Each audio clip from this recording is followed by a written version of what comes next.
नमस्कार, आप देख रहे हैं जेबीटी अध्यात्म। मान्यता है कि नवरात्र के 9 दिनों में मां दुर्गा के 9 अलग अलग स्वरूपों की पूजा की जाती है। इस दौरान मां की सच्चे मन से की गई पूजा से मां बहुत जल्दी प्रसन्न होती हैं और भक्तों की सारी मनोकामनाएं पूरी करती हैं। 9 दिनों के इस उत्सव में दूसरा दिन माता के ब्रह्मचारिणी स्वरूप को समर्पित होता है और इस दिन इनकी पूजा की जाती है। ऐसे में जानते हैं कि नवरात्र के दूसरे दिन का महत्व, पूजा विधि और इससे जुड़ी संपूर्ण जानकारियां।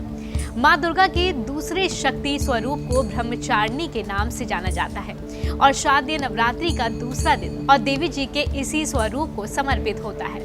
16 अक्टूबर यानी कि सोमवार को मां ब्रह्मचारिणी की साधना की जाएगी। मां ब्रह्मचारिणी को वैराग्य की देवी कहा जाता है।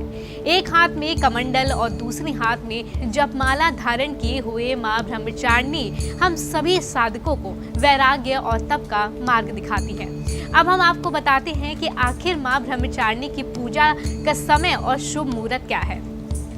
दरअसल नवरात्र के दूसरे दिन मां दुर्गा के दूसरे स्वरूप मां ब्रह्मचारिणी की पूजा का बहुत महत्व है। इस वर्ष नवरात्रि का दूसरा दिन 16 अक्टूबर 2023 को है।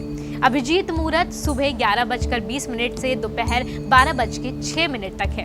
वहीं अमृत काल सुबह 10:17 से सुबह 11:58 तक है। वहीं अगर ब्रह्म मुहूर्त की बात करें तो 4:24 से सुबह 5:12 तक है। वहीं अगर पूजा सामग्री की बात करें तो आप सबसे पहले मां ब्रह्मचारिणी की प्रतिमा या तस्वीर रख लें, फिर सफेद रंग के पुष्प, सफेद रंग की मिठाइयाँ ले लें और फिर आप मां ब्रह्मचारिणी के अन्य रूपों की तस्वीर भी रख लें।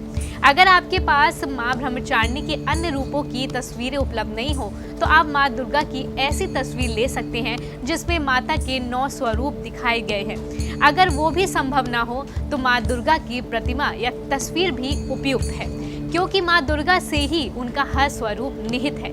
इससे देवी प्रसन्न हो जाएंगी और आपको उनका आशीर्वाद प्राप्त होगा। तो सभी दर्शकों को नवरात्रि की बहुत बहुत शुभकामनाएं।